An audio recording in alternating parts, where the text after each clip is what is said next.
नमस्कार दोस्तों, मैं हूँ राज। आप देख रहे हैं हाईवे 33। दोस्तों, आज की कहानी पारस की है।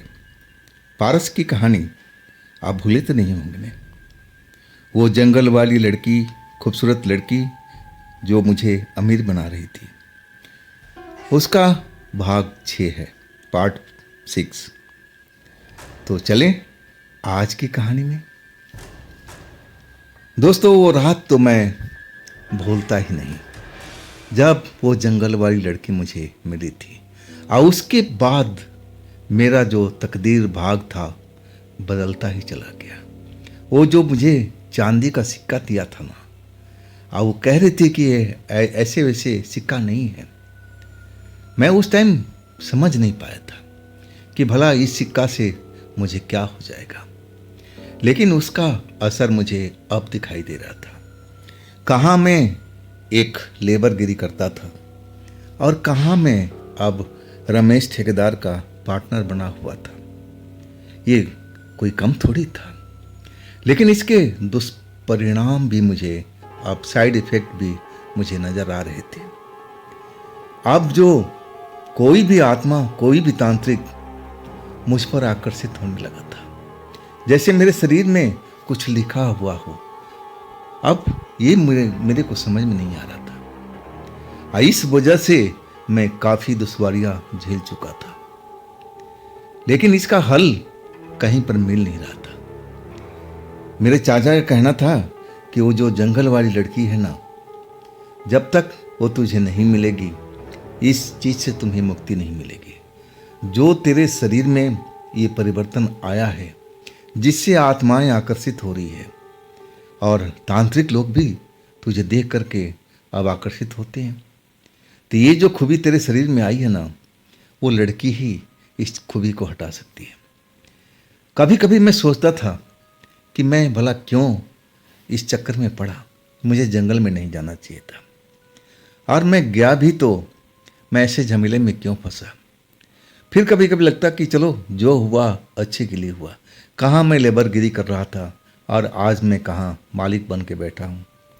लेकिन जब ऐसी सब साइड इफ़ेक्ट मुझे नज़र आता था ना, जब आत्माएं मुझे घेर लेती थी, आत्माएं से मुझे नुकसान होने का खतरा होता, तब मुझे लगता था कि नहीं नहीं, ये तो बहुत बड़ा जंजाल में फंस चुका हूँ, मुझे इस जंजाल से निकलना होगा। लेकिन निकलने का रास्ता कोई नज़र आए तब ना। वो जंगल वाली लड़की, अभी तक उसका कोई संकेत मुझे मिला नहीं था, और मैं अब इधर उधर अपने काम में अब व्यस्त रहता दिन भर। और रात को जो वो बाबा ने लड़की भेज रखा था, जो कहा गया था कि तुम्हारी रक्षा के लिए, वो ज़रूर मेरी रक्षा में होती, और कई बार उसने मेरी मदद भी किया है। आखिर उसी लड़की की वजह से मैं अभी तक जिंदा बचा हुआ था।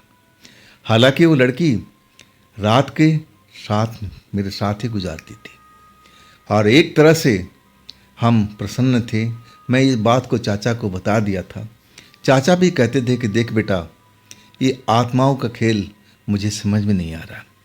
मुझे तो लग रहा है कि सब आत्माएं एक जैसी होती है, सब अपने अपने मतलब निकाल करके अब फिर तुझे अब कोई नुकसान ना पहुंचा दे। चाचा डरे से रहते थे। अब मैं भी उनकी बात सुन करके कभी कभी सोच में पड़ जाता कि पहले वो लड़की मिली जंगल वाली, और उसके बाद ये सिलसिला मेरे साथ शुरू हो चुका था। आखिरकार वो जंगल वाली लड़की कहाँ गई? अब तो बहुत टाइम बीत चुका था, अब तक तो उसको आ जाना चाहिए था, लेकिन ऐसा हो नहीं रहा था। अब मेरे साइड में जो काम चल रहा था, स्पीड काफ़ी बढ़ी हुई थी, और रमेश ठेकेदार का कहना कि अगर टाइम पर ये काम नहीं खींचा ना, तो हम लोग नुकसान उठा लेंगे, लाखों का नुकसान हमारा हो जाएगा, और इसके बाद हमें इस साइड से अब निकाला भी जा सकता है। ऐसे ही यहाँ का कंडीशन है, शर्त है। तो पारस, तुम अपना थोड़ा ध्यान इधर उधर ना लगा करके काम पर लगाओ।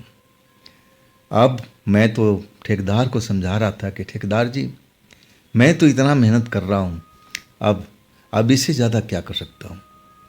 अब जो समय सीमा है अब कम है, तो उसके लिए हम थोड़ी जिम्मेदार हैं, लेकिन हम भरपूर कोशिश कर रहे हैं इस चीज़ को। ठेकेदार कहने लगा कि देखो पारस, अगर यहाँ का काम अगर तय समय पर ख़त्म नहीं हुआ ना, तो पेमेंट हमारा रुक जाएगा, हम लेबर को सैलरी भी नहीं दे पाएंगे, ऐसी कंडीशन आ जाएगी। तो तुम कुछ करो, रात में काम खिंचवाओ, जितना हो सकता है तेज़ी लाओ, और मैं भी अब तुम्हारे साथ में रहूँगा। अब ये बात जब मैंने सुना कि रमेश ठेकेदार भी रहेंगे, तो मुझे अच्छा लगा कि चलो एक से बढ़कर अब दो हो जाएंगे, काम जल्दी खींचने का कोशिश करेंगे और जल्दी काम हमारा खिंच जाए, ताकि तय वक्त पर हमारा पेमेंट भी मिल जाए और कोई हमें नुकसान भी ना उठाना हो। अगर तय वक्त पर काम नहीं होता तो पेमेंट तो दूर की बात, फाइन भी हम पर लग सकती थी। ऐसा ठेकेदार का मानना था, रमेश ठेकेदार का। और उसी चिंता में हम डूबे हुए दोनों लोग अब अपना काम पहला साइड का ख़त्म करवाने की कोशिश कर रहे थे। अब हमने उस जगह पर लाइट साइड का ज़्यादा प्रबंध कर दिया था, ताकि हम देर रात तक काम को खिंचवा सकें। और लेबर भी अब बढ़ाने की बात हो चुकी थी कि दिन का लेबर हम अलग रखेंगे और रात का लेबर मिस्त्री अलग रखेंगे, ताकि थकावट ना हो, लेबर फुर्ती से काम कर सके। ये मेरा सुझाव था, और जो रमेश ठेकेदार मान चुके थे और कहने लगे कि ये तेरा सुझाव मुझे बहुत पसंद आया, क्योंकि इससे हमारा काम बहुत जल्दी खींचेगा। और इसके बाद वही काम का सिलसिला शुरू हो चुका था। हम बीच बीच में आराम भी करते, और एक चीज़, जब से ठेकेदार जी हमारे पास में आए ना, वो लड़की मेरे नज़दीक बिल्कुल नहीं आती थी। शायद उसको समझ में आ गया था कि मैं अकेले नहीं हूँ, मेरे साथ में और भी कोई होए, और उनके साथ में वो आत्मा लड़की बिल्कुल मुझे नज़र भी नहीं आती। एक डर जरूर बना रहता था कि लड़की कहाँ गई, अगर इसके बीच में मेरे साथ में कोई हादसा हो गया तब क्या होगा। मैं घबराया रहता था, लेकिन इतने भीड़ भाड़ था साइड पर, दिन का लेबर अलग और रात का लेबर अलग, काम खिंचा जा रहा था। और एक तरह से थोड़ा थोड़ा देर हम आराम करके अब फिर साइड संभाल रहे थे। जितना जल्दी हो सके ये साइड को हम खींचने की कोशिश कर रहे थे।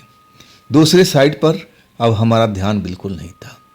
ठेकेदार रमेश ठेकेदार का कहना था कि ये साइड पहले हमें तैयार कर देना है, नहीं तो सारा साइड हमारा बंद हो जाएगा। अब जो जिम्मेवारी मुझे रमेश ठेकेदार दिया था, अब मैं भरपूर उस जिम्मेवारी को निभा रहा था। जितना कोशिश कर सकता था अब मैं कर रहा था।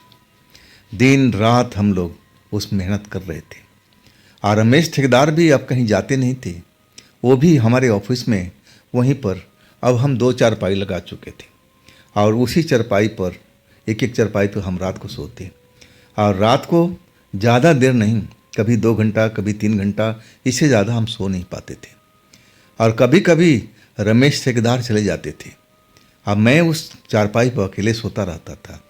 और तब मुझे उस लड़की का अब याद आती थी, लेकिन मैं दिल से कई बार उसको याद कर लिया, 3 बार उसका नाम पुकार लिया, लेकिन वो नहीं आई।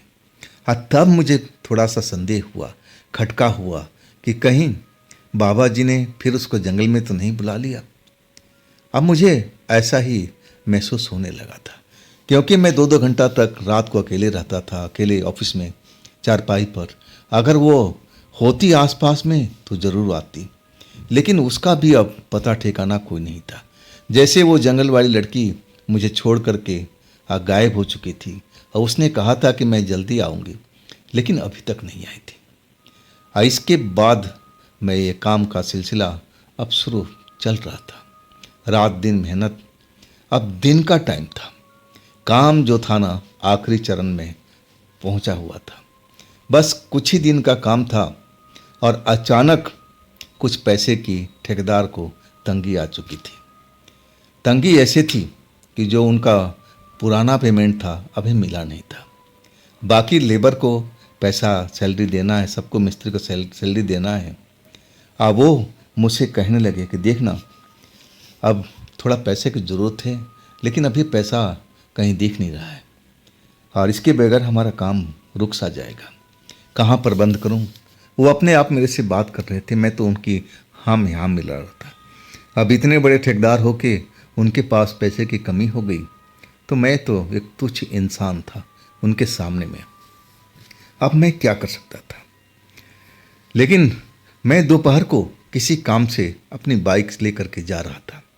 कुछ ऐसा मिस्त्रियों को सामान लेके आना था जो उन्होंने मुझे लिस्ट बना करके दिया था। अब वही सामान लेने के लिए मैं अपने बाइक से अब कस्बे की तरफ जा रहा था। दोपहर का टाइम था। अब मैं जल्दी जाना चाहता था, जल्दी आना चाहता था, क्योंकि धूप बहुत तीखी थी और धूप से मुझे बहुत ज़्यादा परेशानी हो रही थी। ये परेशानी तब से मुझे हुई, तब से मैं वो जंगल वाली लड़की से मिला था। धूप तो मुझे अब ऐसा लगने लगता कि शरीर में जैसे आग सी लग रही हो। मैं ज़्यादा देर तक धूप में रुक नहीं पाऊंगा। ना जाने मेरी चमड़ी में ऐसा क्या बीमारी पकड़ लिया था, मुझे समझ में नहीं आता था। ज़्यादा देर धूप में खड़े होने से शरीर में लगता था कि लाल लाल अब मेरा चमड़ी होता जा रहा है। साइड पर होता था ना तो मैं पूरा इंतजाम से रहता था, धूप से बचने का कोशिश करता था। ये नई तरह का बीमारी अब मुझे आ चुकी थी। इसका इलाज मैं अभी तक करवाया नहीं था। फुर्सत ही नहीं मिल पा रहा था कि मैं किसी डॉक्टर से जाके मिलूं। मुझे लग रहा था कि ये धूप की एलर्जी है। एलर्जी का दवा लेना ज़रूरी है। अब मैं रास्ते में जा रहा था अपनी बाइक लेकर के जल्दी से, कि मैं वो कस्बे से सारा सामान खरीद करके वापस लौटूं। बाइक तेज़ी से चला रहा था और तभी एक सफ़ेद चमचमाती हुई कार मेरे बुलेट बाइक के पीछे पीछे आ रही थी। और जबकि वो बहुत तेज़ी से निकल सकती थी, महंगी कार थी, लेकिन वो हॉर्न मारने लगी। अब मेरे पीछे पीछे चलने लगे। काले शीशे लगे हुए थे। मैं देख ही नहीं पाया कि आखिर ये महंगी गाड़ी कौन चला रहा है, गाड़ी के अंदर कौन है। अब मुझे वो क्यों हॉर्न दे रहा है। मैं तो साइड में चल रहा हूँ। अगर उसको निकलना होता तो आराम से निकल सकता है, इतना रोड खाली था। लेकिन वो मेरे पीछे पीछे आ रहा है, समझ में नहीं आ रहा था। मैं बार बार मुड़कर देखता था। अब मैं इशारा भी करता था कि भाई तू निकल जा, तेरे पास बहुत जगह है, मेरे पीछे क्यों आ रहा है। लेकिन अचानक वो कार ने फिर स्पीड पकड़ी। अब फिर मेरे आगे आकर के अचानक कार रुक गई। मैं भी घबरा करके ब्रेक लगा दिया कि ये क्या बात हुई भाई। मैं तो किसी के साथ में ऐसा कुछ टक्कर भी नहीं लगा। ये कार तो मेरे पीछे आ रही थी।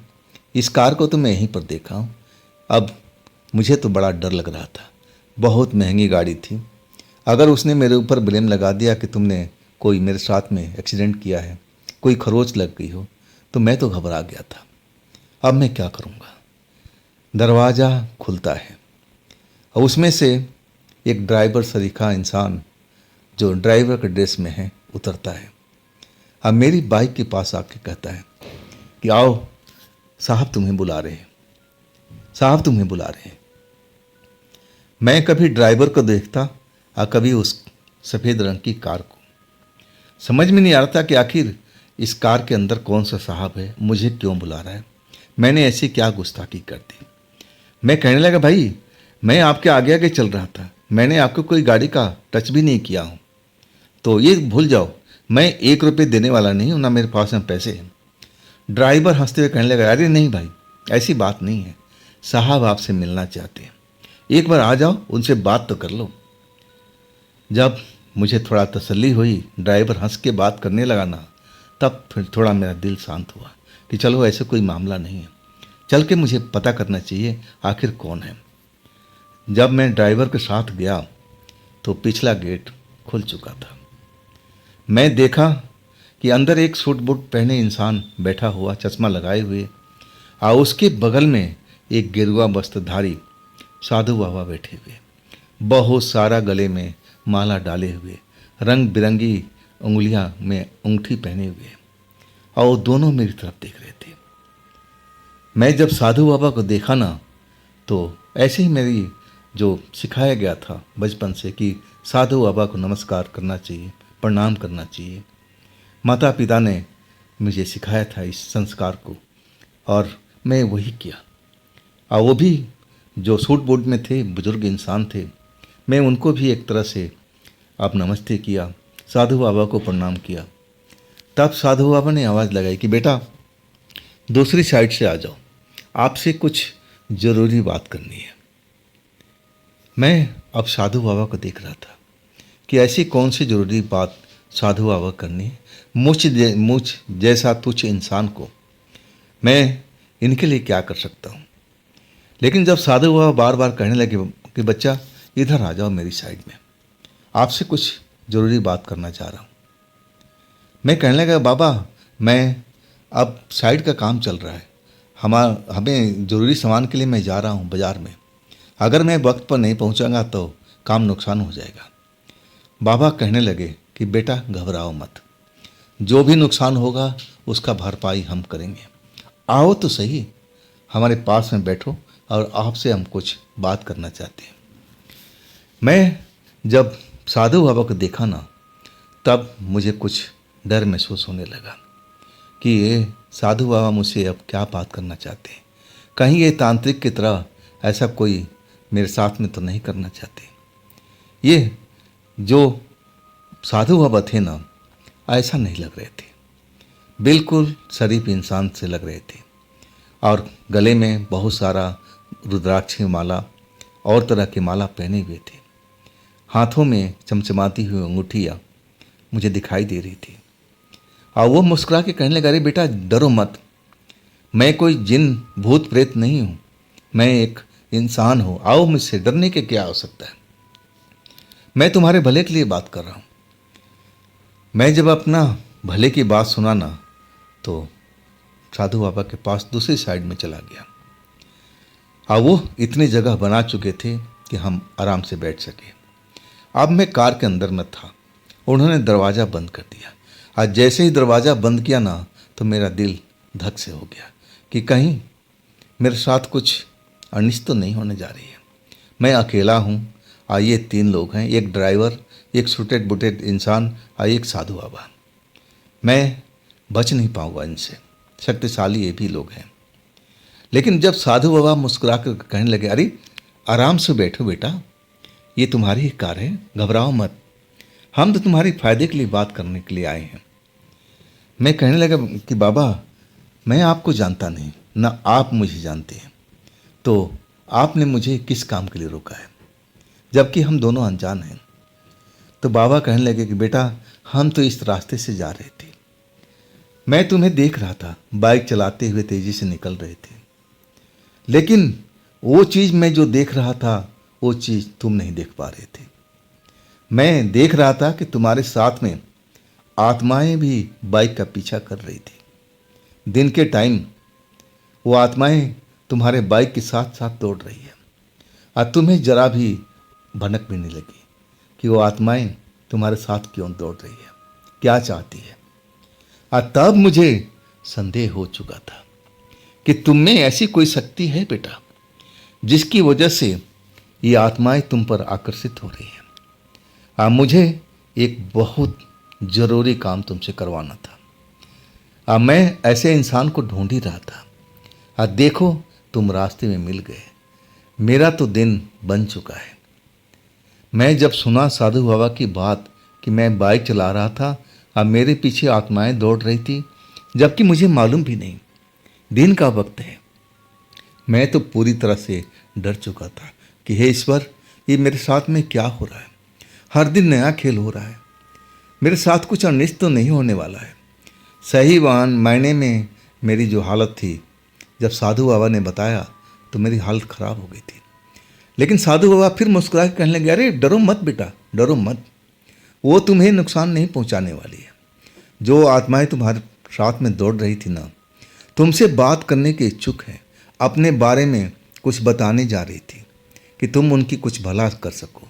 डरो मत, डरो मत, तुम्हारी वो कोई ऐसे काम करने की कोशिश नहीं करी थी जिससे तुम्हें नुकसान हो।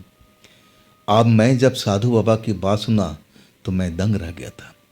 अब मैं कहने लगा, बाबा मैं कोई तांत्रिक थोड़ी हूँ, ना मैं कोई साधु बाबा हूँ, मैं एक छोटा सा लेबर हूँ, अभी मैं जा कर के कॉन्ट्रैक्टर बना हूँ। सब बात मैं बता दिया था कि मैं लेबर से ठेकेदार बना हूँ और मुझे अभी कुछ ही दिन हुए बाबा। मुझ में वो शक्ति नहीं है कि मैं किसी का भला कर सकूं। मैं तो खुद इन चीज़ों से परेशान रहता हूँ।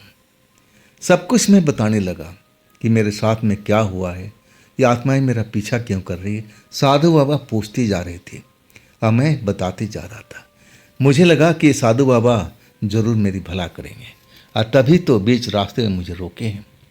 जरूर ये सब कुछ समझ गए होंगे। मैं उस जंगल वाली लड़की से लेकर के और जो भी मेरे साथ में घटना घटी थी, तांत्रिक महिला लड़की, सब कुछ बता चुका था। बाबा मेरी बात सुन करके अब मुस्कुराए जा रहे थे। आखिरकार जब मेरी बात खत्म हुई तो मेरा गला सूख चुका था।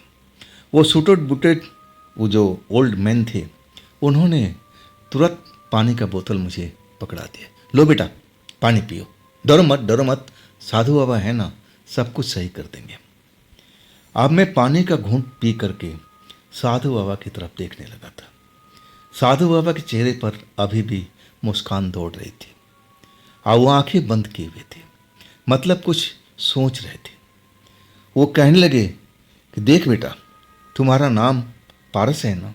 मैंने कहा जी बाबा, मेरा नाम पारस है। तब वो कहने लगे देख बेटा, जैसा तेरा नाम है ना पारस, पारस पत्थर के बारे में जानते हो? मैंने कहा कि नहीं बाबा, मुझे पारस पत्थर के बारे में जानकारी नहीं है।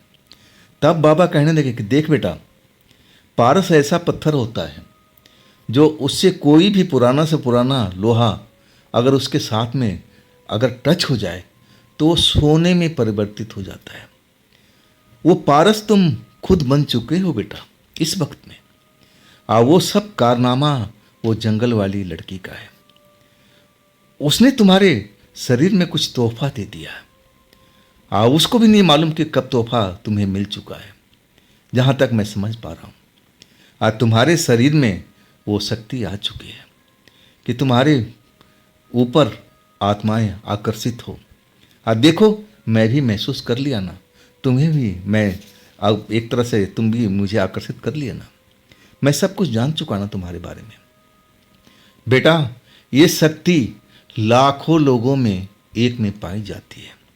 वो भी अब देखो, ईश्वर तुम पर मेहरबान था और उस वक्त में सही टाइम पर उस जगह में पहुंचे थे जहां पर उस लड़की से तुम्हारी मुलाकात हुई। सब ईश्वर की कृपा है बेटा। देखो, घबराने की जरूरत नहीं है। तुम्हारे साथ अब ऐसी ऐसी आत्माएं आएंगी, लगेगा कि तुम्हारा काम तमाम कर देंगे, लेकिन सही मायने में वो तुम्हें मारने के लिए नहीं आती है, अपना कष्ट निवारण कराने के लिए आती है, ताकि उनका अपना जो कष्ट भोग रही हैं उनको तुम मुक्ति दिला सको। अब मैं जो सुना ना, तो मुझे विश्वास भी नहीं हो रहा था कि क्या मैं वास्तव में, मेरा शरीर ऐसा बन चुका है जो मैं आत्माओं के साथ अब उनका भला भी कर सकता हूँ, मुक्ति भी दिला सकता हूँ। लेकिन ये भला कैसे? मैं तो कोई तंत्र मंत्र का जानकार नहीं हूँ। मानता हूँ कि मेरे अंदर वो शक्ति उस लड़की की वजह से आ गई है और मुझे इस चीज़ का अब अनुमान भी है। मैं देख भी रहा हूँ, परख भी रहा हूँ, लेकिन ये आत्माओं का मुक्त कराना ये मैं कैसे कर सकता हूँ जब मैं तंत्र मंत्र का ABCD भी नहीं जानता। मेरे जो दिल की इच्छा थी, जो मैं अपने दिल में सोच रहा था, साधु बाबा सब कुछ जैसे जान चुके थे। कहने लगे कि बेटा, तू तो पारस है, तू पारस ऐसे जगह में पड़ा हुआ है, मिट्टी से ढके हुए हो तुम। बस तुम्हें वो मिट्टी साफ करने की ज़रूरत है। तुम्हारे ऊपर से जो मिट्टी की परतें हैं ना, और उसको साफ करके तुम्हें पानी से नहला करके चमकता हुआ पत्थर तुम्हें बनना है, और वो भी पारस। ये काम मैं बखूबी कर सकता हूँ। तुम्हारे लिए ये काम मैं जरूर करूँगा। मैं कहने लगे बाबा, इसमें मेरा फ़ायदा क्या होगा? मैं गरीब इंसान लेबर गिरी करता रहा, मेरा घर गरीबी में अभी भी जी रहा है। अब मैं जाके कुछ पैसा अब अपने घर पर भेजने लगा हूँ, तो बाबा इसमें मेरा कल्याण कहाँ है? बाबा कहने लगे कि देख बेटा, मैंने तुम्हें इस जगह पर रोका है ना, तो कुछ सोच समझ करके। ये साहब जो बैठे हुए ना, तुम्हें पानी पिलाएं, ये साहब जो साधु बाबा के बगल में सूटेड बूटेड एक अधेड़ व्यक्ति बैठे हुए थे, और लग रहा था कि कार उन्हीं की है, और वो कोई बहुत बड़े अब बिजनेसमैन होंगे, ऐसा ही लग रहा था। इनके ऊपर में काली छाया सवार है, इनके ऊपर नहीं, इनके एक नया घर के ऊपर में। वो घर बहुत पैसा लगाया है, वो अपने बेटे को दे रहे हैं।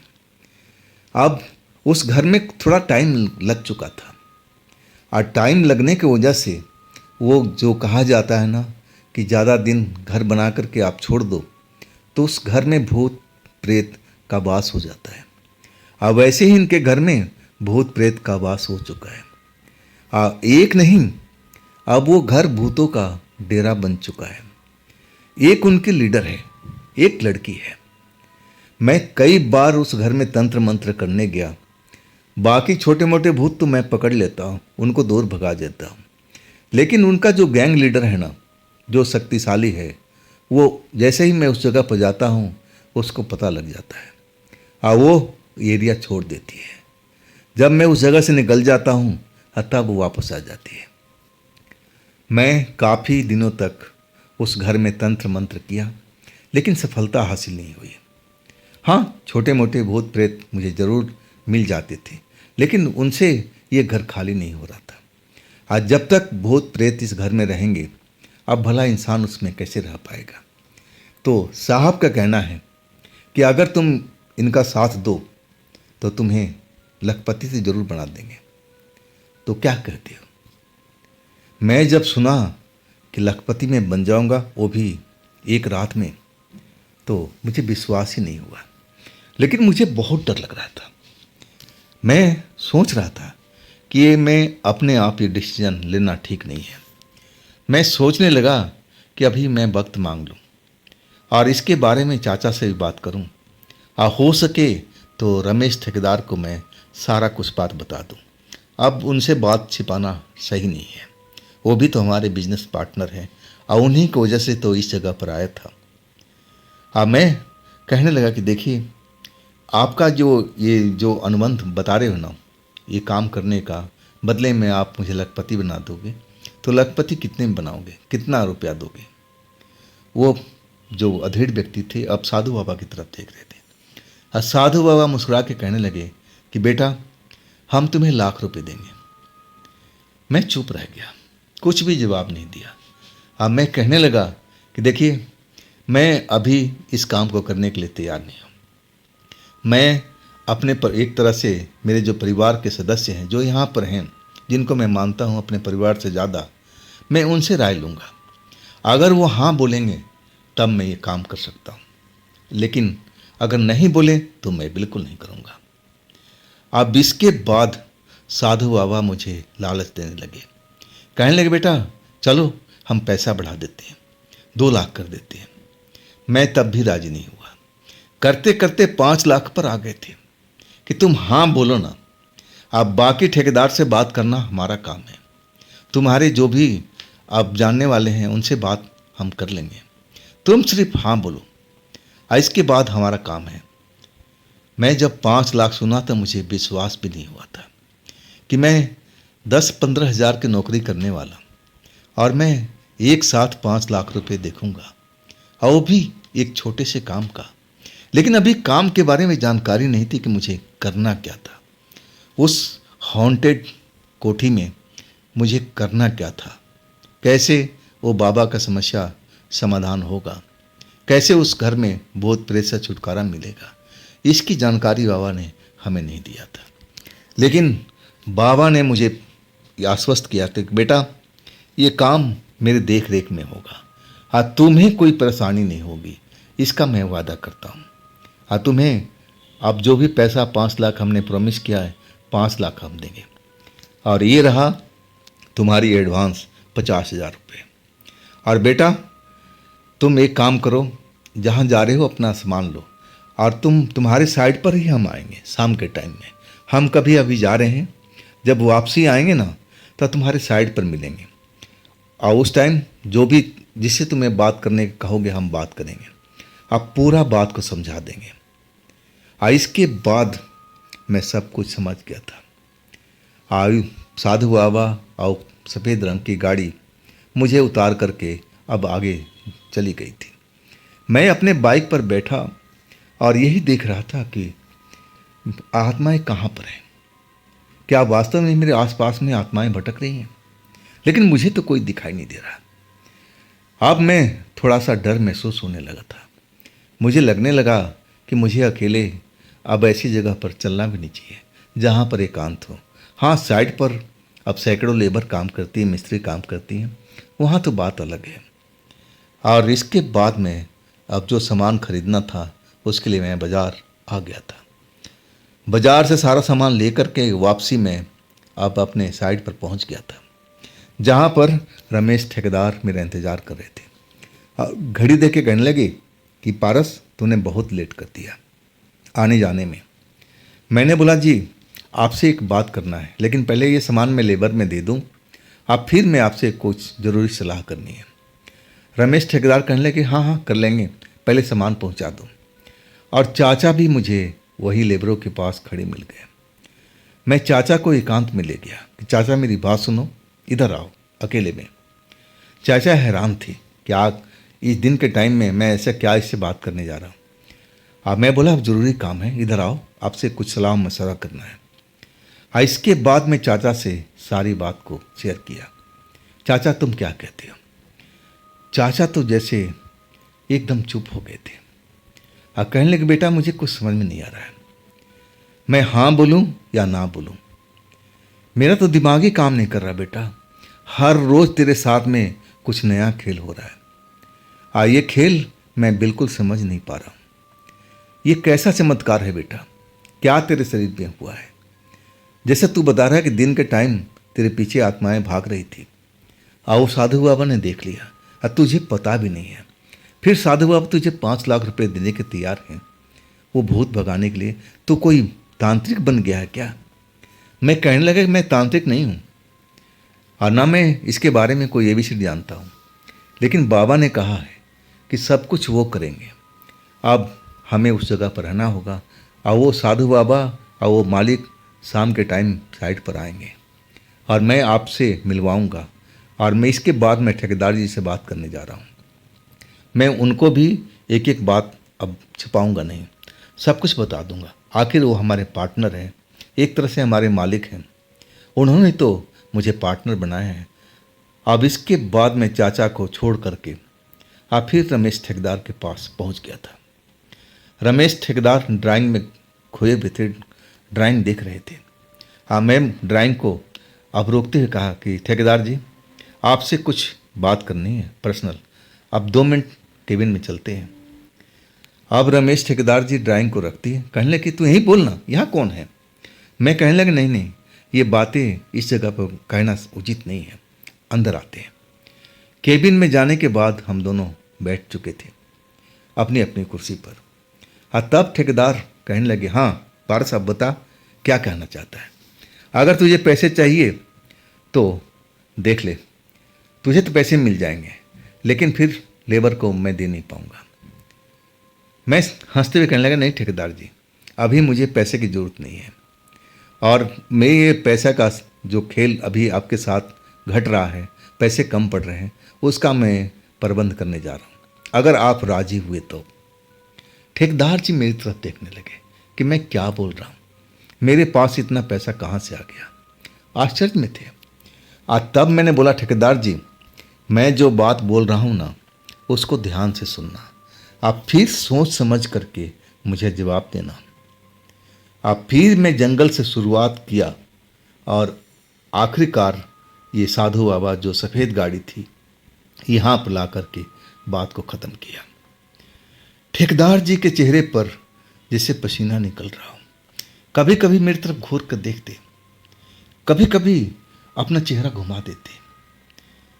समझ में नहीं आ रहा था कि ऐसे ठेकेदार जो रिएक्ट कर रहे थे क्या हो गया इनको, क्या ये मेरी बात पर विश्वास नहीं कर पा रहे हैं क्या? मुझे तो ऐसा ही लग रहा था। अब फिर ठेकेदार मुस्कुराए पसीना पोंछते हुए कहने लगे तो कोई फिल्म देख के आया क्या, डरावनी फिल्म? मैं अब हंस पड़ा था कि ठेकेदार जी मुझे यही लगा था कि आप ऐसा ही बात करोगे, लेकिन ठेकेदार जी ये जो मैंने बात बताया है ना, एक एक बात अपनी जगह पर सही है। वो साधु बाबा शाम के टाइम इस जगह पर आने वाले हैं आपको समझाने के लिए, और मेरे चाचा को भी। तो आप इस चीज़ के लिए तैयार रहिए। और इस वक्त में वो 5 लाख दे रहे हैं। अब करना क्या है इसके बारे में यहाँ पर आके बताएंगे। रमेश ठेकेदार दोबारा पसीने से नहा गए थे। अब कहने लगे, तू मेरे साथ में मजाक तो नहीं कर रहा पारस? मैं कहने लगा, ठेकेदार जी, मैं आपको अपना एक तरह से गार्जियन ही समझता हूँ। एक तो गार्जियन मेरा गांव पर है, मेरे माँ बाप, और दूसरा इस जगह पर आप मेरे गार्जियन हो। आपके ही छाया में इस जगह पर काम कर रहा था। आपने ही मुझे अब कीचड़ से निकाल करके आप सुखी जगह पर रखा है। अब इतना मुझे तरक्की दिया, मैं आपसे झूठ बोलूँगा? नहीं नहीं नहीं, जितनी बात बताया हूँ सब कुछ सत्य है। अब बस थोड़ा सा इंतज़ार करना है और वो लोग आते ही होंगे। और देखिए, आप पूरा बात को समझ लेना, और हो सके तो पैसा एडवांस मांग लेना। ठेकेदार जी अभी भी पसीना पोंछ रहे थे, मेरी तरफ देख रहे थे जैसे मैं कोई अजूबा हूँ, मैं 8वां अजूबा हूँ उनके लिए। आखिरकार पानी का घूंट लेने लगे और कहने लगे कि देख पारस, मुझे अभी भी विश्वास नहीं हो रहा है कि तेरे साथ में ऐसा कुछ हो रहा है। तूने तो आज तक मुझे कुछ बताया नहीं। मैं बोलने लगा, ठेकेदार जी, मुझे भी शुरू शुरू में ऐसा कुछ महसूस होता था, लेकिन मैं डरता था कि मैं आपसे बताऊंगा तो ना जाने आप इसकी मतलब क्या निकालोगे। लेकिन अब मामला जो है ना आगे बढ़ चुका है और मैं सब कुछ आज आपको बता दिया हूँ। आप देखिए, वो अब साधु बाबा लौटेंगे, सफ़ेद गाड़ी आएगी यहाँ पर, और कैसे हैंडल करना है आप उसको देख लेना। इसमें मेरे चाचा भी शामिल होंगे, मैं उनको भी बता दिया। वाकई में ठेकेदार अभी भी विश्वास नहीं कर रहे थे। उनको लग रहा था कि मैं ऐसे कोई झूठ मूठ उनको बातें बता रहा हूँ। अब फिर कहने लगे कि चल, जब गाड़ी आएगी तब देखा जाएगा, चल पहले साइड का काम निपटाते हैं। मैं देख रहा था कि वो बार बार मुझे मुड़कर देख रहे थे और फिर दूसरी साइड देखने लगते। मुझे लग रहा था कि अभी मेरी बात पर यकीन नहीं हुआ है। चलो, यकीन हो जाएगा जब वो सफ़ेद गाड़ी इस जगह पर आएगी जिसमें 2 लोग सवार हैं। जब आ जाएगी गाड़ी तब इनको विश्वास करना ही होगा। और आखिरकार शाम होने लगी थी, लाइटें जल चुकी थी साइड की, काम तेज़ी से चल रहा था। अब जो दूसरी लेबर थी अब तैयार थी, पहले लेबर का काम ख़त्म हो चुका था, उनकी ड्यूटी। और उसी वक्त सफ़ेद गाड़ी रोड पर खड़ी दिखाई दी और उनमें से 2 लोग, साधु बाबा और सूट बूट वाला इंसान, पैदल आते हुए दिखे थे। अब मैं ठेकेदार जी को बोला, रमेश को, देखिए वो गाड़ी आ चुकी है, वहाँ खड़ी है आपकी गाड़ी के पास में। और वो देखिए 2 लोग आ रहे हैं, एक साधु बाबा हैं और एक सूट बूट वाला इंसान। मैं झूठ नहीं बोल रहा था। अब रमेश ठेकेदार चौंके थे, मेरी तरफ बार बार देख रहे थे। कह रहा कि तू सही बोल रहा है, ये ऐसा घटना तेरे साथ में हुई है। मैं मानता नहीं इन चीज़ों को। मैं कहने लगा कि ठेकेदार जी, मैं भी नहीं मानता था, मैं भी नहीं डरता। मैं तो जंगल में घूमता रहता था और आज तक कभी ऐसा काम मेरे साथ में नहीं हुआ है जो इस जगह पर हुआ है। तब तक वो दोनों लोग आ चुके थे और इसके बाद हम उनको आदर से आप केबिन में लेके गए, जहाँ पर ठेकेदार जी, चाचा, मैं और वो 2 लोग, साधु बाबा और सूट बूट वाला इंसान। अब फिर बातचीत का सिलसिला शुरू हो गया था। चाचा पूछ रहे थे साधु बाबा से कि आप पहले मुझे इस बात का तसल्ली करिए कि मेरे बेटे को कोई नुकसान तो नहीं पहुंचेगा। तब साधु बाबा कहने लगे, नहीं नहीं नहीं, कोई नुकसान नहीं पहुंचेगा, उसकी जिम्मेवारी मैं लेता हूं। और जब बारी आई ठेकेदार साहब की, तब वो सवाल पर सवाल पूछने लगे और सब सवाल का जवाब बाबा दे रहे थे। इनका बस पहला सवाल था कि बाबा, वास्तव में आत्माएं होती हैं? साधु बाबा मुस्कुरा के बोले कि हाँ बेटा, बिल्कुल होती है। तो क्या इस लड़के में वैसी शक्ति है जो बोल रहा है? बोला, हाँ बिल्कुल है, तभी तो मैं इससे मिला हूँ, आगे और कुछ पूछना है? तब कहने लगे कि ठीक है, हम आपकी सारी शर्तें मान गए, लेकिन पैसा हमें एडवांस में चाहिए। अब इसके लिए वो जो जो जेंटलमैन थे वो तो तैयार थे। अब वो यस कर चुके थे कि हाँ, हम बिल्कुल देंगे। अब सवाल था कि काम क्या है, क्या करना है। अब इस पर बातचीत शुरू हो चुकी थी। चाचा पूछ रहे थे कि आखिर आप मेरे बच्चे से क्या काम करवाएंगे। आप फिर साधु बाबा कहने लगे कि आप घबराइए नहीं, बच्चा मैं आपको सुरक्षित लेके जाऊंगा और सुरक्षित ही छोड़ के जाऊंगा। आपको कोई टेंशन लेने का जरूरत नहीं है। मेरा नाम, पता सब कुछ नोट कर लीजिए, गाड़ी नंबर नोट कर लीजिए। हम भागने वाले में से नहीं हैं और मैं आपको 5 लाख रुपया नगद दे के जा रहा हूँ। बस एक रात का काम है।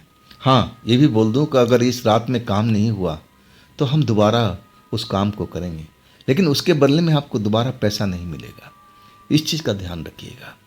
हम एक काम के बदले में 5 लाख रुपए देंगे और जब वो काम हमारा पूरा हो जाएगा।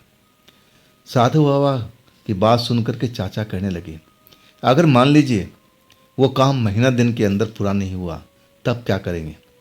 साधु बाबा मुस्कुरा के कहने लगे कि ऐसा तो होगा ही नहीं, वो काम जरूर होगा। मैं इस चीज़ को जानता हूँ। हाँ, देर हो सकती है। इसके बाद पूरा सब कुछ तय हो चुका था। अब चाचा पूछने लगे कि आप कब लेके जाएंगे? तब साधु बाबा कहने लगे कि हम अमावस की रात को, जो 3 दिन की बाद है, हम शाम को टाइम अपना गाड़ी लेके आएंगे और पारस को लेके जाएंगे और सुबह में हम पारस को इस जगह पर छोड़ देंगे। अब बात पक्की हो चुकी थी। 5 लाख रुपया नगद मिल चुका था। अब मेरी तो खुशी का ठिकाना नहीं था, लेकिन एक डर भी था अंदर में। जैसा उन्होंने बताया था कि वो हवेली, जो घर था उनका, वो भूतों से भरा हुआ था, भूतों का डेरा था और उसमें सबसे शक्तिशाली एक लड़की थी जो बहुत ही पावरफुल थी। और जब भी तांत्रिक बाबा, साधु बाबा जाते थे उस जगह को पवित्र करने के लिए, तो वो उस जगह से दूर चली जाती थी, उसको भनक मिल जाता था और वो कभी पकड़ में नहीं आए।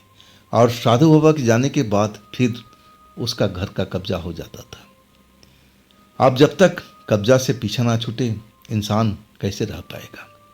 और वो घर बहुत महंगा बना हुआ था और महंगी जगह पर था। मैं सोच रहा था ना कि 5 लाख रुपया बहुत कम है उसके आगे, लेकिन अब प्रॉमिस कर दिया गया था, पैसा एडवांस ले लिया गया था, अब पीछे हटने का कोई मौका नहीं। जब वो रुपया ठेकेदार को मैंने दिया ना, तो ठेकेदार कहने लगे, नहीं नहीं, ये रुपया तेरा है पारस, तू अपने पास में रख। मैं कहने लगा कि ठेकेदार जी, ये सभी का हिस्सा है, आपका भी है, हमारा भी है और चाचा का भी है। ये रुपया जो है बराबर बटेगा और आप तो मेरे मालिक हो, आप ही की वजह से तो ये रुपया मिला है। नहीं नहीं, आपको ये रुपया रखना पड़ेगा। देखिए, आपको पैसे की जरूरत भी थी ना, आप कह भी रहे थे कि पैसा नहीं है, पैसा फंसा हुआ है, तो ये पैसा आ चुका है ना, इसको आप खर्च कीजिए, अपने काम में लगाइए। और इसके बाद ठेकेदार मेरी तरफ देखने लगे थे और कहने लगे कि पारस, सही में तेरा नाम तेरे परिवार वालों ने रखा है ना, तो वाकई में पारस है, पारस से बढ़कर के है। और इसके बाद हम काम में बिजी हो चुके थे। हाँ, मेरे दिल में अब धड़कन जो थी ना, कभी कभी बढ़ जाती थी जब मैं सोचता था कि पारस, अगर बाबा हमें लेके गए उस जगह पर और कुछ बात बिगड़ गई तब क्या होगा? बाबा उस जगह पर होंगे नहीं होंगे, उन्होंने कुछ भी नहीं बताया था, लेकिन मैं अपने मन को धीरज धरने लगा कि घबराओ मत, डरो मत। जब बाबा ने बोल रखा है कि पारस तुम्हें कुछ नहीं होगा, तो बिल्कुल नहीं होगा। लेकिन मन तो मानता नहीं ना, मन तो हमेशा बेचैन रहता है, नई नई सोच सोचता रहता है और वही सोच कभी कभी मुझे पागल कर देती थी। अब मुझे लगता था ना कि वाकई में जब से बाबा बोल के गए कि तेरे पीछे तो आत्माएं घूमती रहती है। अब मैंने तो कई बार इस चीज़ों को देखा है, आखिर वो आत्माएं मेरे पास में क्यों आती है, मुझसे क्या चाहती है और कैसी वो मुक्ति चाहती है। बाबा जी का कहना था कि वो तुझे सब कुछ बताना चाहती है, वो तुझसे मदद मांगती है कि तू उनको मुक्त करा दे। अब मैं भला ना मैं कोई तांत्रिक ना तांत्रिक का ABCD जानने वाला, मैं कैसे काम कर सकता हूँ। मैं अपनी उलझनों में उलझता जा रहा था, हमेशा सोचता रहता था। काम के अलावा जब खाली होता था ना, तो मेरे दिमाग में यही सब चलता रहता था कि पारस बेटा, तू देख कहाँ था और आज कहाँ पहुँच चुका है। लेकिन जब तक ये 5 लाख वाला काम ना हो जाए ना, मेरे दिल की धड़कन लगता था कि कम नहीं होने वाली। ये काम होने के बाद मैं शांत हो सकता था। अब 3 दिन के बाद अमावस की रात आने वाली है। अब मैं सुना था कि तांत्रिकों से, और वो तांत्रिक लड़की से, कि अमावस की रात को जो आत्माएं होती ना, बहुत शक्तिशाली हो जाती हैं और वो मनुष्यों पर हमला भी करती हैं, कई बार उनका खून भी पीती है। अब मैं इसलिए अब बहुत डर चुका था और सोच रहा था कि कैसे भी काम अमावस की रात की हो जाए, अब फिर हमारा पीछा छूटे। जैसे हमारी ज़िंदगी चल रही है पुरानी की तरह, वैसे ही चलते रहे और आखिरकार वो लड़की जंगल वाली मिल जाए तो मैं उससे जा कर के सब बात बोलूं कि तुमने मुझे ऐसे क्या शरीर में दे दिया है जिसके वजह से आत्माएं तांत्रिक मुझ पर आखिरकार अमावस शाम के करीब 4 बजे के आसपास वही सफ़ेद गाड़ी अब उस ठेकेदार के गाड़ी के पास में आके लग चुकी थी। आज जैसे ही मैंने गाड़ी की आवाज़ सुनी ना, तो मेरे दिल की धड़कन बढ़ चुकी थी। आज सुबह से मैं इसी चीज़ का फिक्र कर रहा था कि आज मुझे बलि का बकरा बनना होगा। ना जाने साधु बाबा मेरे साथ में क्या करेंगे। रमेश ठेकेदार भी मुझे कह रहे थे कि बे पारस, साधु बाबा ने बोला है तो डरने की ज़रूरत नहीं है। और चाचा भी कह रहे थे कि देख बेटा, मुझे उस साधु बाबा पर विश्वास है, मुझे वो सही आदमी लगे हैं, वो झूठ नहीं बोलेंगे, तू डर मत, आइए काम आराम से हो जाएगा। तू ज़्यादा फिक्र करता है, ज़्यादा चिंता करता है, ये सब फिक्र करना छोड़ दे। लेकिन मैं चाचा को कहने लगा, चाचा आप अपनी जगह ना होकर के मेरी जगह पर आते और तब आपको लगता कि मेरे अंदर में क्या गुजर रहा है। जब से मेरे साथ में घटनाएं होने लगी तब चाचा कहने लगे, बेटा मैं तेरे दिल की हालत समझता हूँ, लेकिन जो हमने काम लिया है अब तो पूरा करना ही होगा। कोई बात नहीं बेटा, आज रात की बात है और सब सुबह में सही हो जाएगा। और इसके बाद वही साधु बाबा कार से उतरते हुए दिखाई दिए और सीधा साइड पर आने लगे। जब मैंने उनको देखा ना, तो सही में दिल की धड़कन बहुत बढ़ चुकी थी। अब मैं सोच रहा था कि हे भगवान, कुछ रात में गड़बड़ हो गई और तब मेरा क्या होगा, मैं तो कहीं का नहीं रहूँगा। तब तक साधु बाबा आ चुके थे और कहने लगे, पारस तैयार हो। अब वहाँ पर ठेकेदार रमेश जी और मेरे चाचा भी थे। दोनों ने कहना, हाँ हाँ बच्चा तैयार है, लेकिन साधु बाबा आपसे आग्रह है, मेरे बच्चे को ज़रा भी नुकसान नहीं होना चाहिए। तब साधु बाबा मुस्कुरा के कहने लगे कि मैं आपसे वादा जो करता हूँ, इस बच्चे को कुछ होगा ही नहीं, निश्चित रहिए आप लोग। जैसे मैं लेके जा रहा हूँ ना, सुबह के टाइम ऐसे ही छोड़ के जाऊँगा, तब आप लोगों का विश्वास होगा। आखिरकार मुझे उस कार तक ठेकेदार भी छोड़ने आए, चाचा भी छोड़ने आए। आज जब मैं कार में सवार हो गया तब मेरी सही में रोने का मन कर रहा था। साइड छूटती जा रही थी। अब मुझे डर काफ़ी लग रहा था कि हे भगवान, मैं किस जंजाल में अब फंसने जा रहा हूँ, अब आगे क्या होगा, अब आगे क्या होगा। लेकिन साधु बाबा मेरे मन की स्थिति को समझ रहे थे और कह रहे थे कि पारस डरो मत बेटा, मैं हूँ तुम्हारे साथ में, सब कुछ मैं संभालूंगा, तुम्हें डरने की ज़रूरत नहीं है। और आखिरकार गाड़ी सफ़र करने लगी थी। हम शहर में पहुँच चुके थे। हम एक ऐसी जगह पर आए जहाँ पर मैं देख रहा था कि बहुत बड़ी बड़ी ऊंची ऊंची और शानदार शानदार महल जैसा वहाँ घर बना हुआ था। मैं उस एरिया में पहुँच गया था जो रईस जादू का था। बहुत ही महंगे महंगे घर वहाँ पर नज़र आ रहे थे। और आखिरकार एक घर पर गाड़ी जाकर रुकी। वो घर बिल्कुल सफ़ेद रंग का चमचमा रहा था और वो गेट बंद था।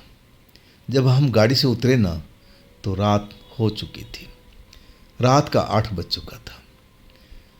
अब साधु बाबा हम उस जगह पर उतर गए और साधु बाबा ड्राइवर को कहने लगे कि तुम जाओ साहब के घर पर और बता देना कि हम लोग आ चुके हैं, और सुनो मेरा थैला वहाँ रखा है और उसको भी लेके आ जाना, आज जल्दी आना। गाड़ी दंदनाती हुई वहाँ से निकल चुकी थी। चाबी साधु बाबा के पास में था। उसको ठीका, वो गेट का दरवाज़ा खोले और फिर अंदर की लाइटें ऑन कर दी। बाहर अंदर लाइट चमचमा रही थी। देखने से कहीं भी नहीं लग रहा था कि ये हॉन्टेड घर होगा, भूतहा घर होगा। हर तरफ साफ सफाई थी और घर सजा हुआ था। महंगे महंगे फर्नीचर रखे हुए थे, लेकिन सब ढके हुए थे, रैप किए हुए थे। पलंग में जब देखा तो मैं देख करके दंग रह गया था। इतना विशाल पलंग मैंने कभी देखा भी नहीं था। मैं सोचा कि बहुत ही महंगा होगा। आखिर इस घर में भूत क्यों आए? अब साधु बाबा हर कमरे में घूम रहे थे, पीछे पीछे मैं था। वो एक जगह पर रुके और कहने लगे कि पारस, तुझे इस बेडरूम में रहना है। इस बेडरूम में तुम्हें रात गुजारनी है। आज जब तक मैं तुम्हें कोई आवाज़ न दूं और तब तक इस बेडरूम से तुम्हें बाहर नहीं निकलना है। मैं बाहर मौजूद रहूँगा और तुम्हें डरने की ज़रूरत नहीं है। मैं जब सुना ना मैं अकेले बेडरूम में रहूँगा तो मेरी हालत ख़राब हो गई थी, वो भी एक हॉन्टेड घर में जहाँ पर सैकड़ों आत्माएं हैं और उसकी एक रानी लड़की है जो काफ़ी ही स्मार्ट है और सब कुछ करती है, बहुत ताकत है उसमें, जैसे बाबा कह रहे थे। तो मैं तो डर चुका था। मैं कहने लगा बाबा मैं अकेले नहीं रहूँगा। बाबा मुझे समझाने लगे कि देखो पारस बेटे, ये जिस काम के लिए तुम आए हो ना, तो तुम्हें तो अकेले ही इस घर में रहना पड़ेगा और तभी तो वो रानी, वो लड़की तुम्हारे पास में आएगी। और जैसे ही तुम्हारे पास में आएगी ना तो दोबारा वो भाग नहीं पाएगी। जैसे तुम पर जैसे कोई मैग्नेट पर कोई लोहा चिपकता है ना, उस तरह से तुम्हारे शरीर के आसपास चिपक के रह जाएगी। वो भाग नहीं पाएगी इस घर से जब तक तुम यहाँ पर रहोगे। मेरा काम आसान हो जाएगा और फिर मैं उसको अपने मंत्र से पकड़ लूँगा और तुम्हारा काम ख़त्म। बस इतना ही तो करना है। मैं कहने लगा बाबा वो लड़की खतरनाक होगी ना, जब इतनी शक्तिशाली है तो मेरे पास में क्यों आएगी? बाबा हंस के कहने लगे कि देखो बेटे पारस, तुम्हारे शरीर में वो आकर्षण है जिसकी आकर्षण की खुशबू उसको ज़रूर मिल चुका है और वो देरी नहीं करेगी तुम्हारे पास में आने में। मैं कहने लगा बाबा वो आएगी तो मैं क्या करूँगा, कैसे मैं इन चीज़ों को संभालूँगा? और तब बाबा कहने लगे कि तुम्हें घबराने की ज़रूरत नहीं है। तुम आराम से पलंग पर अब आराम करो, जैसे अपना घर ही समझ लो। और तुम्हें तो आराम ही करना है। जो भी काम है वो लड़की ही करेगी। अब मुझे जब वो लड़की आ जाएगी तुम्हारे शरीर के पास और तब मुझे संकेत मिल जाएगा। अब फिर मेरा काम है, मैं उस काम को बखूबी निभा दूँगा। मैं कहने लगा बाबा अभी तो 8 ही बजे हैं, तो कब तक ऐसा हो सकता है? बाबा कहने लगे कि देखो बेटा, रात का 12 भी बज सकते हैं, 1 भी बज सकता है, लेकिन मुझे पूरा उम्मीद है वो ज़रूर आएगी। और तुम्हारे मैं खाने पीने का यहीं बंदोबस्त कर देता हूँ। अब हमारे पास में कुछ फल फूल हैं, ड्राई फ्रूट हैं, अब पानी भी रख देता हूँ। तुम आराम से अब खाते रहो, पानी पीते रहो और जैसे तुम समझ लो कि तुम्हारा ये घर है, तुम्हें डरना नहीं है और बाकी काम मैं आसानी से कर लूँगा।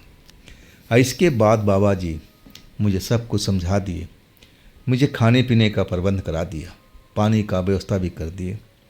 और उस जगह पर रोशनी थी। डर अब तो ज़रूर लग रहा था। जैसा मैंने सुना था कि इस घर में एक नहीं सैकड़ों भूत प्रेत हैं और अभी भी इस घर में होंगे। मुझे इतना अंदेशा हो चुका था, लेकिन मुझे अभी दिखाई नहीं दे रहे।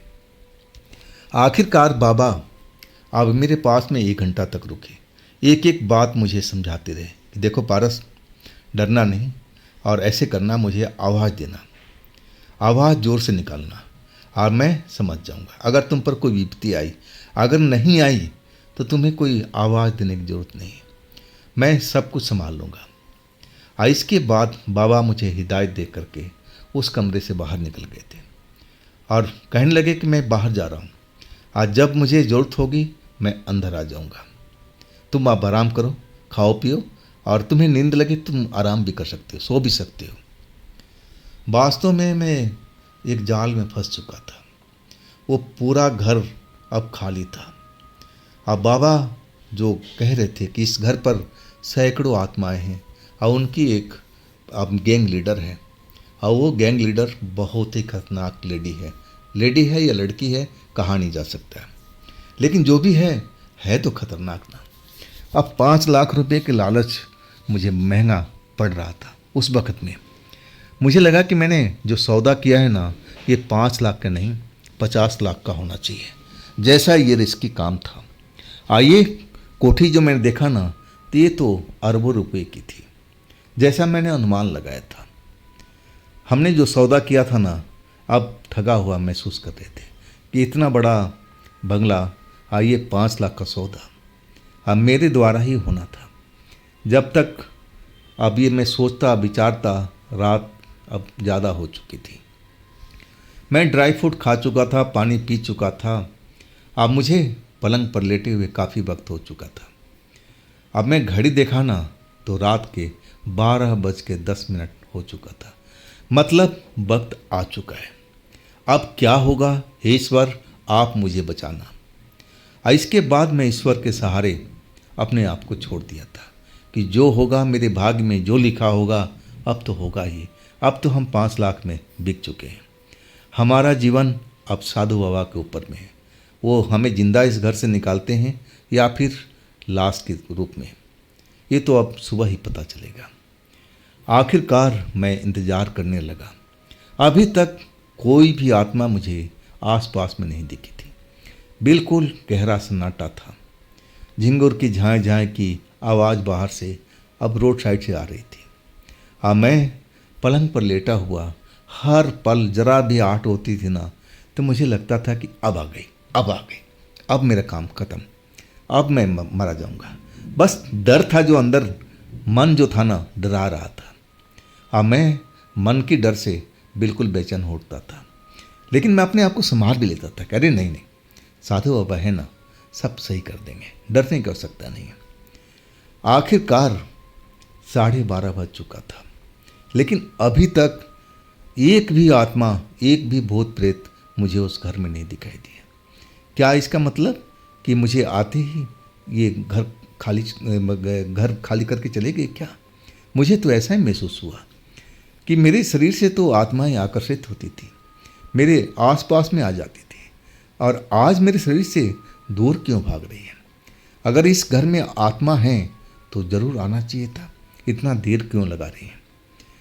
और तभी जैसे धम धम की आवाज़ शुरू हो चुकी थी। ऐसा लगा कि बाहर गैलरी में एक नहीं बहुत सारे लोग उस गली में चल रहे हैं। धम धम की आवाज़ मुझे कानों में पड़ने लगी। आज जब वो आवाज़ आती ना, तो मेरे दिल की धड़कन बढ़ जाती थी। अचानक शोरगुल सा होने लगा था। वो जो घर बिल्कुल शांत था ना, अजीब अजीब आवाज़ों से अब जैसे शोरगुल होने शुरू हो चुका था। कभी कभी ऐसा आवाज़ आता था ना, जैसे कोई लड़की औरत रो रही हो, कोई हंस रही हो, कोई ऐसा आवाज़ जो मैं बिल्कुल डर जाता था। मुझे लगा कि आत्माओं का वक्त अब आ चुका है। आज अमावस की रात है और रात के 12:30 बज चुके हैं। अब इनका वक्त हो चुका है, लेकिन अब मेरे साथ में क्या होगा? हे भगवान, आप मुझे बचा लेना। अभी तो मैंने दुनिया भी अच्छी तरह से नहीं देखी है। अब फिर अपने आप को ईश्वर के सहारे छोड़ करके मैं आराम से पलंग पर आंखें बंद करके लेट चुका था। मुझे डर लग रहा था। अब मैं देखना नहीं चाहता था कि मेरे आसपास में कुछ आत्मा तो नहीं दिखाई दी, लेकिन अभी तक मेरे आसपास में ऐसा कुछ महसूस नहीं हुआ।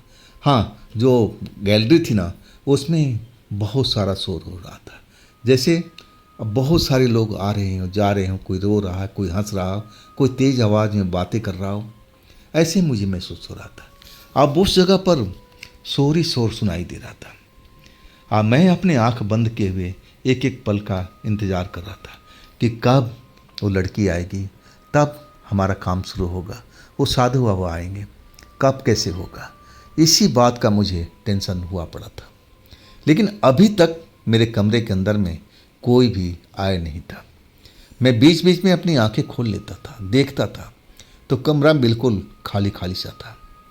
और तब मुझे शक होने लगा कहीं वो लड़की सब कुछ समझना तो नहीं गई है, वो उसको जानकारी मिल तो नहीं गई है कि मैं उसको अपने शरीर से आकर्षित करने में लगा हूँ। हाँ, वो ऐसा कुछ जान गई हो तब क्या होगा। मैं सोचने लगा कि छोड़ो, जो होगा साधु बाबा देखेंगे, मुझे उसमें फिक्र करने की जरूरत क्या है। अचानक एक हंसी मेरे पास में सुनाई पड़ी, खिलखिलाती हुई हंसी। और जो आवाज़ थी ना, बड़ी मधुर थी। जब मैंने उस हंसी की तरफ देखा ना, तो मेरे तो होश उड़ चुके थे। सफ़ेद कपड़ा पहने हुए और सर पर जो बाल थे ना खुले हुए, हवा में इधर से उधर लहरा रहे थे। आंखें कजरारी कजरारी, चेहरा इतना खूबसूरत, वो तो कहीं से भी भूत प्रेत नहीं लग रही थी। बाबा जी तो कह रहे थे कि यहाँ पर सैकड़ों भूत हैं और उसकी एक गैंग लीडर है जो उन भूतों को एक तरह से अब लीड करती है। लेकिन जब मैं जिस लड़की को देखा, वो तो कहीं से भी भूत प्रेत नहीं लग रही थी। आम इंसान की तरह, एक खूबसूरत लड़की की तरह, उसमें भूत प्रेत वाला कोई निशान मौजूद नहीं था। जब वो हंसने लगी ना, तो मैं पलट कर देखा और तब उसका हंसी थम चुका था। और कहने लगी कि तुम इस वक्त में यहाँ पर, क्या तुमने ये घर खरीद लिया है? अब तो मेरे होश उड़ चुके थे। मैं जान गया कि लड़की ने अभी तक मुझे पहचाना नहीं कि मैं कौन हूँ, किस मकसद से इस जगह पर आया हूँ। उसकी नज़र में तो इस जगह का खरीदार था। हाँ, मेरे मुंह से आवाज़ नहीं निकल रही थी। हाँ, तभी वो लड़की फिर जोर से हंसने लगी। हाँ, उसकी आवाज़ जो मीठी थी ना, वैसी ही थी, कोई आवाज़ में परिवर्तन नहीं। हाँ, हंसते हुए कहने लगी कि देखो, ये जगह हमारी है। हाँ, हम इस जगह को खाली नहीं करेंगे, चाहे तुम्हें जो कुछ करना है कर लो। तुमने इस जगह को खरीद करके अपना ही नुकसान किया है। हाँ, मैं तो कहती हूँ कि तुम आराम से इस जगह से बाहर निकल जाओ। मैं तुम्हें कोई दुख तकलीफ नहीं दूंगी। तुम इस जगह के खाली करके चले जाओ, दोबारा इस जगह पर मत आना। हाँ, अगर तुम दोबारा आए ना, तो मैं तुम्हें छोड़ूंगी नहीं। मैं तुम्हें एक मौका देती हूँ, जितना जल्द हो सके इस जगह से निकल जाओ और दोबारा मत आना। इसके बाद वो मुस्कुराकर मेरी तरफ देखने लगी। मेरे मुंह से आवाज़ नहीं निकल रहा था। मैं तो अब उस लड़की से क्या बात करता। ये तो गुरुजी जो थे साधु बाबा, उन्होंने तो बताया ही नहीं था। अब मैं उस लड़की से बात करने की कोशिश करने लगा कि देखिए, ये घर जो है ना, ये बहुत कीमती घर है और ये घर आपको छोड़ना पड़ेगा। जब मैंने इतना बात बोला ना, तब वो गुस्से में हो चुकी थी। कहने लगी हरगिज नहीं, ये घर अब हमारा है, हमारा एक तरह से परिवार रहता है। हम इस घर को खाली करके नहीं जाएंगे।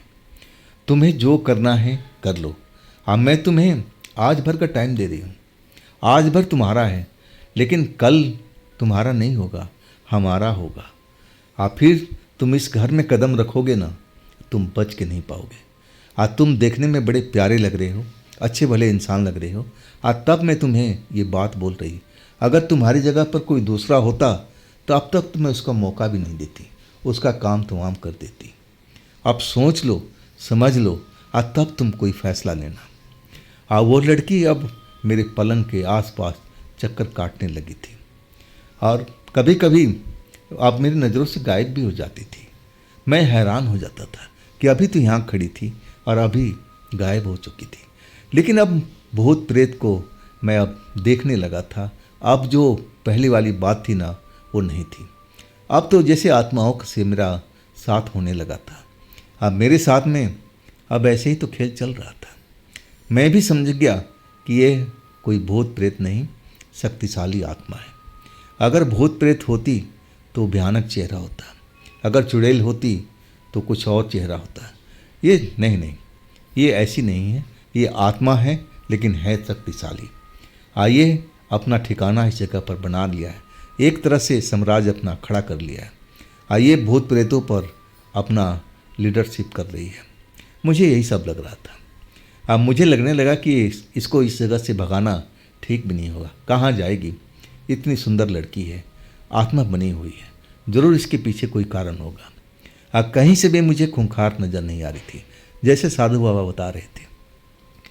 अचानक वो मेरे सामने में खड़ी हुई दिखाई दी। अब फिर उसका बदन कांपने लगा, और जैसे कांपने लगा ना तो मैं तो डर गया। आवाज़ उसकी भी लहराने लगी थी। कहने लगी, तूने मेरे साथ में धोखा किया है, तुमने धोखा किया। मैं तो तुझे शरीफ लड़का समझी थी, आज तुम मेरे लिए जाल बिछा के बैठे हो। तुम अब नहीं बचोगे, तुम अब नहीं बचोगे। आज तभी एक आवाज़ गूंजी, दरवाज़ा खुल चुका था। आज सामने में साधु बाबा आज कहने लगे कि तूने मुझे बहुत परेशान किया है सालों से, अब तू मुझे परेशान नहीं कर पाएगी। अब मैं तुझे पकड़ के ही रखूँगा, अब तू इस जगह से भाग नहीं सकती। अगर हिम्मत है तो भाग के दिखा दे। वाकई में वो आत्मा अब दूर भागना चाहती थी, जैसे मेरा शरीर उसको जकड़ रखा है। वो भागती जरूर, जैसे चुंबक लोहे को खींचता है वैसे ही शरीर अब उसको खींच रहा था। वो भाग नहीं पा रही थी। अब मुझे बहुत ही अब एक तरह से डांट रही थी कि तूने मेरे साथ में धोखा किया है, तूने अच्छा नहीं किया है। मैं एक दिन ज़रूर आज़ाद होंगी, आज जिस दिन आज़ाद हो गई ना तो तुम्हारा खैर नहीं। अब मैं तो जब उस लड़की आत्मा का आवाज़ सुना ना तो कांप गया था। मैं जानता था कि भूत प्रेत ऐसे ही होते हैं, आत्मा बदला लेना चाहेगी तो ज़रूर ले सकती है। तब मेरा क्या होगा, तब क्या साधु बाबा मुझे बचाने के लिए आएंगे? लेकिन यार ये वक्त नहीं था। आखिर साधु बाबा अपने तंत्र मंत्र का जाल बुनने लगे थे। लड़की कह रही थी कि देखो साधु बाबा, आपसे हमारी कोई दुश्मनी नहीं, आप मुझे छोड़ दो, आप कहोगे तो मैं इस घर को खाली कर जाऊंगी। लेकिन साधु बाबा कहने लगे, नहीं, तेरे जाल में मैं नहीं फंसने वाला।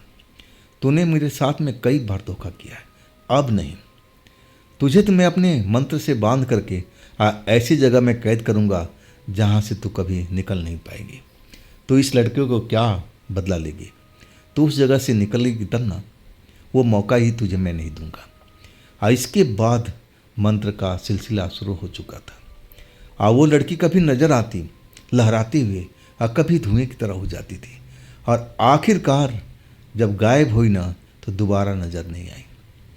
मैं साधु बाबा की तरफ देख रहा था, और साधु बाबा अब मेरी तरफ देख करके कहने लगे कि पारस बेटे उठ जाओ, चलो यहाँ का काम ख़त्म हो गया, तुमने अच्छा काम किया, मैं तुम पर खुश हुआ। इसके बाद मेरा शरीर वास्तव में लगा कि मैं तो बहुत बड़ा अब एक खतरे से अब निकल चुका हूँ, नहीं तो ये लड़की ना जाने मेरे साथ में क्या करती।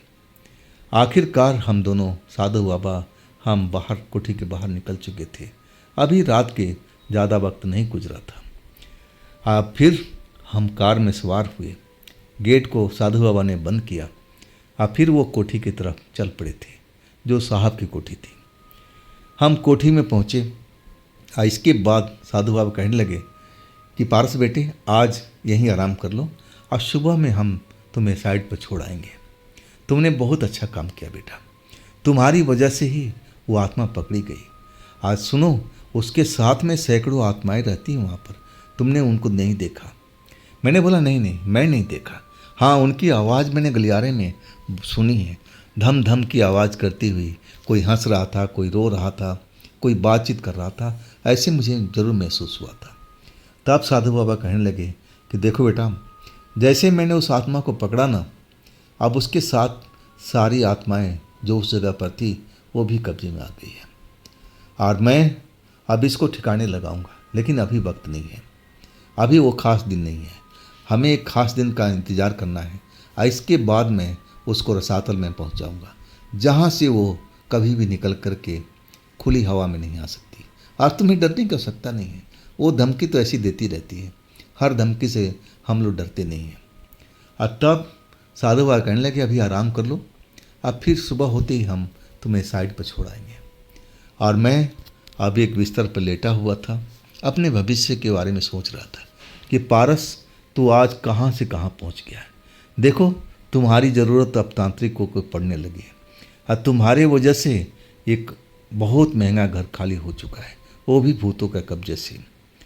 और मैं यही सोचता रहा कि अब आगे चल कर मेरे साथ में क्या क्या होने वाला है। तो दोस्तों ये थी आज की कहानी पारस की। ये कहानी आपको कैसी लगी कमेंट में ज़रूर बताइएगा। और दोस्तों ये भी चैनल आप ही का है, तो इसको भी आप अपना प्यार दीजिए, लाइक कीजिए, सब्सक्राइब कीजिए, शेयर कीजिए। अब फिर हम मिलेंगे ना अगले रोज़ इसी समय इसी चैनल पर। हाँ दोस्तों अब समय है आज का, जो लोग कल की वीडियो में कमेंट किए थे, और ये कमेंट जो किए हैं Ashok Bainsla Aligarh, Akeel Khan Chhattisgarh, Nirupama Nayak Orissa, Pawan Raja Darbhanga Bihar, Sarju Rai, B R Singh Saudi Arabia, Abdul Kadir Hooghly west Bengal, Kiran Satyawane Gondia, Bhupendra Singh Yadav Saharanpur UP, Sonu Negi Ranikhet Uttarakhand, Bhaskar Behera ji Dubai, Mandeep Kamboj Sirsa Haryana, Madan ji Allahabad, Akeel Nagpur Maharashtra, Pappu Ram Dewasi Mangi Rajasthan से, ओम प्रकाश राय भगवानपुर हाट सिवान बिहार, आशु दिल्ली से, सोनू मोदी झारखंड से, सुधीर पंडित, दिनेश मिश्रा लखनऊ, सतबीर कुमार टोनी रोपर पंजाब, अमीर चंद्र मल्होत्रा जालंधर पंजाब, सूर्यकांत तिड़के कन्हान नागपुर महाराष्ट्र, और असबीर कुमार मेरठ, सफ़ीक शेख भावनगर गुजरात, कविता जैन जी मुंबई से, श्याम मोहन मिश्र रायबरेली यूपी, ओम प्रकाश छत्तीसगढ़, भोजेंद्र सिंह मणिपुर, बीना ठाकुर जी सहादरा दिल्ली से, दिनेश नायक मुंबई से, नटवर भाई नडियाड गुजरात से, शिवाजी बिचारे मुंबई से, विजय सिन्हा जमशेदपुर झारखंड से, अनिल कुमार मेघालय से, लक्ष्मी मेहरे खंडवा, आर एन साहू छत्तीसगढ़, आयुब खान रुड़की, सुधीर पंडित गुजरात से, वैभव देशकर महाराष्ट्र से, प्रेम सिन्हा जी रांची झारखंड से, एमडी वर्मा आगरा, प्रदीप कुमार अमृतसर, ज्योति मसदूद सांगवी महाराष्ट्र, शारजा गिल कैलिफोर्निया, और आइन नवसारी से। और इसके बाद जो हैं पन्ना तो पलट लूँ, छवि जी हैं जयपुर से, और अनिल भाते हैं कानपुर, राजेश कुमार यूपी से, काजल निषाद जी रामनगर नैनीताल, राकेश कुमार करदमपुरी दिल्ली, राजरानी जी पंजाब से, सुनील कुमार पटना बिहार से, आनंद शर्मा जी कानपुर से, एमडी शहबाज कटिहार बिहार से, खेमकरण जी पंजाब से, बॉबी टेलीकॉम परसा सारण बिहार से, सत्यदेव शर्मा साबरमती, सुभाष चंद्रा मधेपुरा बिहार से। आप सभी का बहुत बहुत धन्यवाद। नमस्कार जी।